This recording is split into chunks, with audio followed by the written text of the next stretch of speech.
Every night, at exactly 3:03, something walks down our street whistling softly.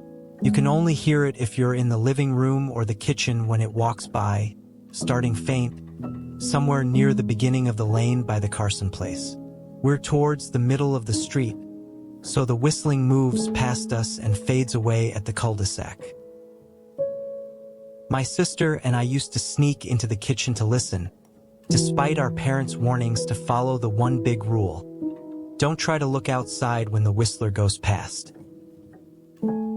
Every night, my dad locks those shutters and goes to bed, keeping the key in his room. As for my mom, I don't know what she thinks about the whistling, but once or twice a month, I think she sits out there on our big red couch just listening. The whistler has the same tune every night. It's cheerful.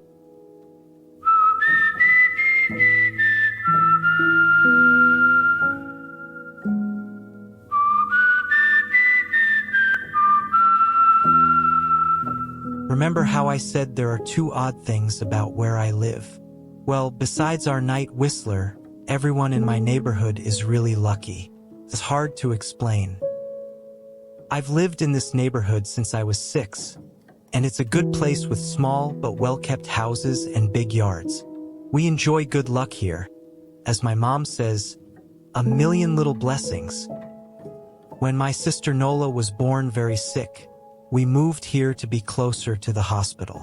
Miraculously, she started getting better as soon as we arrived. The doctors couldn't explain it, but we knew it was one of the blessings of living here.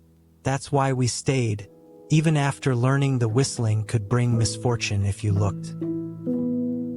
The welcoming committee visits new neighbors with a casserole, a gift basket, and a warning about the whistling that happens every morning at 3:03 and ends at the tick of 3:05. They stress the importance of not looking for the source. They showed my parents newspaper clippings of those who had looked.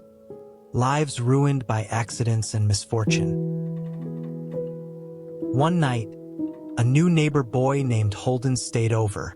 After my dad locked the blinds and went to bed, Holden revealed he had taken the key from my parents' room.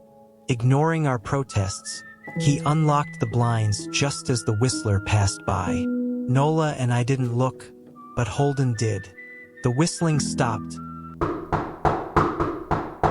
replaced by frantic knocking at our doors and windows.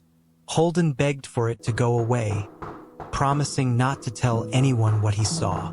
The knocking continued until sunrise. Holden's family moved away soon after, looking drained and haunted. We knew the whistler had taken their luck. Not everyone who looks at the whistler dies, but even those that live have the light go out of them, and the rest of their lives are full of misfortune. A million little tragedies.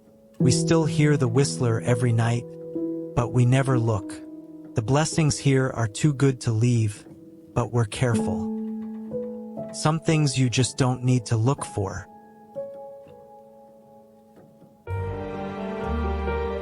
Subscribe.